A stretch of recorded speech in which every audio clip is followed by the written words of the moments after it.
Assalamualaikum warahmatullahi wabarakatuh, saudara-saudaraku yang dirahmati Allah. Ketika air belum sepenuhnya surut, ketika luka belum sempat sembuh, banjir susulan kembali datang menghantam Sumatera Barat, deras, tiba-tiba, dan memporak-porandakan harapan yang baru saja dibangun oleh para korban. Ini bukan sekadar bencana alam, tetapi peringatan besar yang menggugah nurani dan keimanan kita semua. Di video kali ini, Tafsir Zaman akan mengajak Anda menyelami peristiwa banjir susulan di Sumatera Barat dari sudut pandang iman, ilmu, dan kemanusiaan. Kita tidak hanya membahas apa yang terjadi, tetapi juga mengapa ini terjadi, apa maknanya, dan apa yang harus kita lakukan sebagai umat beriman. Sebelum kita lanjut, silakan tekan tombol like, tuliskan pendapat dan doa Anda di kolom komentar. Share dan subscribe video ini di channel Tafsir Zaman agar kita terus belajar membaca tanda-tanda zaman bersama.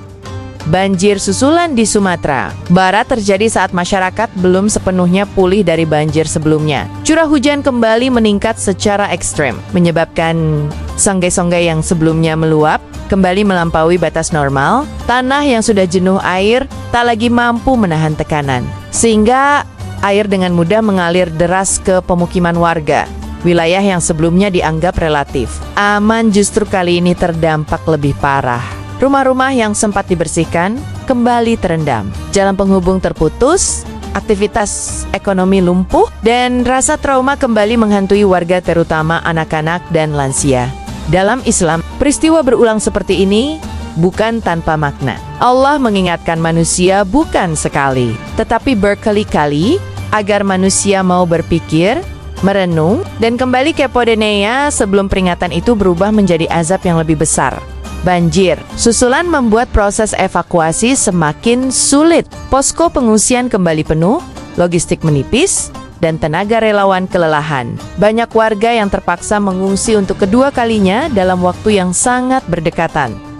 Air bercampur lumpur, sampah, dan material kayu menciptakan risiko penyakit. Anak-anak mulai terserang diare, ispa, dan penyakit kulit. Kondisi sanitasi darurat memperburuk situasi, sementara akses kesehatan di beberapa daerah terisolasi. Rasulullah mengajarkan bahwa menolong orang yang kesusahan adalah bentuk keimanan. Maka di tengah penderitaan ini, kepedulian kita bukan pilihan, tetapi kewajiban moral dan spiritual secara ilmiah. Banjir susulan dipicu oleh kombinasi curah hujan ekstrem, kondisi tanah yang labil, dan aliran sungai yang tersumbat. Namun, faktor alam bukan satu-satunya penyebab. Aktivitas manusia seperti deforestasi, alih fungsi lahan, dan pembangunan tanpa kajian lingkungan memperparah dampaknya. Hutan yang seharusnya menjadi penahan air telah berkurang drastis. Bukit yang dulu hijau, kini gundul. Akibatnya, air hujan tidak lagi diserap tanah, melainkan langsung mengalir deras ke permukiman. Al-Quran telah mengingatkan, telah tampak kerusakan di darat dan di laut disebabkan oleh perbuatan tangan manusia. Ini adalah cermin bagi kita untuk bercermin, bukan saling menyalahkan. Banjir susulan bukan hanya merusak fisik, tetapi juga menghancurkan mental dan psikologis korban. Banyak warga mengalami trauma mendalam, ketakutan setiap kali hujan turun, dan kehilangan rasa aman di rumah sendiri. Anak-anak yang seharusnya bermain dan belajar kini hidup dalam ketidakpastian. Mereka melihat rumahnya rusak, orang tuanya menangis, dan masa depan yang terasa gelap. Dalam Islam, menjaga kesehatan jiwa sama pentingnya dengan menjaga raga. Dukungan moral, doa, dan kehadiran kita sangat berarti bagi mereka yang sedang rapuh. Pertanyaan besar muncul, apakah banjir ini sekadar ujian atau peringatan dari Allah? Jawabannya tergantung pada bagaimana kita menyikapinya. Ujian akan mengangkat derajat bagi yang sabar, tetapi peringatan menjadi azab bagi yang lalai. Jika setelah bencana kita semakin sadar, semakin peduli, dan semakin taat, maka itu adalah ujian yang penuh rahmat. Namun, jika kita tetap abai, maka bencana bisa menjadi teguran yang lebih keras di masa depan. Allah tidak menzalimi hambanya. Manusialah yang sering menzalimi diri sendiri dengan kelalaian dan keserakahan.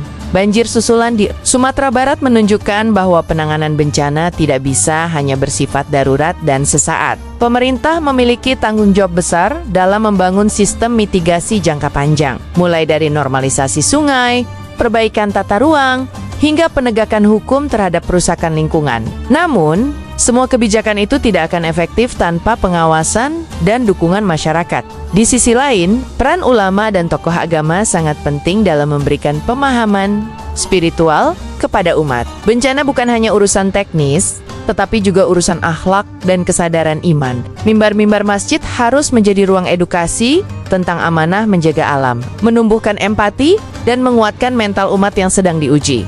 Masyarakat sendiri tidak boleh hanya menjadi korban pasif. Kesadaran kolektif untuk menjaga lingkungan, tidak membuang sampah sembarangan, serta berani menolak aktivitas yang merusak alam adalah bentuk jihad sosial. Islam mengajarkan bahwa perubahan besar selalu dimulai dari kesadaran individu yang kemudian menjadi gerakan bersama. Di tengah derasnya banjir dan lumpur yang menutup jalan, satu hal yang tidak boleh hanyut adalah harapan. Doa menjadi sandaran utama ketika manusia telah berada di batas kemampuannya.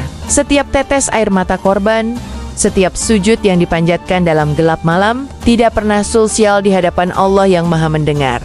Namun Islam tidak mengajarkan pasrah tanpa usaha. Doa harus berjalan seiring dengan ikhtiar nyata. Mengirim bantuan, berdonasi sesuai kemampuan, menjadi relawan, atau sekadar menyebarkan informasi yang benar dan tidak menakut-nakuti. Masyarakat adalah bagian dari ikhtiar yang bernilai ibadah.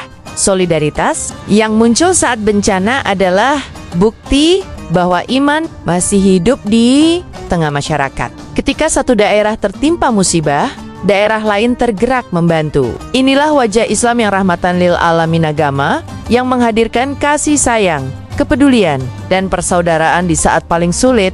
Banjir susulan ini harus menjadi catatan penting bagi generasi sekarang dan generasi yang akan datang. Jika hari ini kita abai, maka anak cucu kita akan menanggung akibatnya. Kerusakan lingkungan bukan terjadi dalam semalam, tetapi akibat akumulasi kelalaian yang dibiarkan bertahun-tahun. Pendidikan tentang lingkungan dan kebencanaan harus ditanamkan sejak dini, bukan hanya di sekolah, tetapi juga di rumah dan masyarakat. Anak-anak perlu memahami bahwa alam bukan musuh yang harus ditaklukkan, melainkan amanah yang harus dijaga dengan penuh tanggung jawab. Islam menempatkan manusia sebagai khalifah di bumi, bukan perusak. Artinya, setiap pohon yang ditebang tanpa tanggung jawab, setiap sungai yang dikotori, dan setiap bukit yang dirusak tanpa perhitungan, kelak akan dimintai pertanggungjawaban, baik di dunia maupun di akhirat. Di balik rumah yang roboh dan sawah yang rusak, selalu ada kisah harapan yang menguatkan. Kita melihat warga saling membantu, relawan bekerja tanpa lelah, dan tangan-tangan ikhlas yang datang tanpa diminta. Dari puing-puing kehancuran, tumbuh kembali semangat gotong royong yang menjadi jati diri bangsa. Banyak korban yang kehilangan segalanya, tetapi tidak kehilangan iman. Mereka tetap bersyukur masih diberi keselamatan, masih bisa berkumpul dengan keluarga, dan masih memiliki harapan untuk bangkit kembali. Inilah kekuatan iman yang tidak bisa dihancurkan oleh banjir sebesar apapun.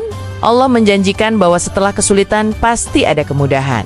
Harapan itu bukan janji kosong, tetapi cahaya yang menuntun manusia untuk terus melangkah meski tertatih. Dari Sumatera Barat, kita belajar bahwa bangkit adalah pilihan. Dan menyerah bukan jalan orang beriman pada akhirnya. Banjir susulan ini membawa satu pesan besar.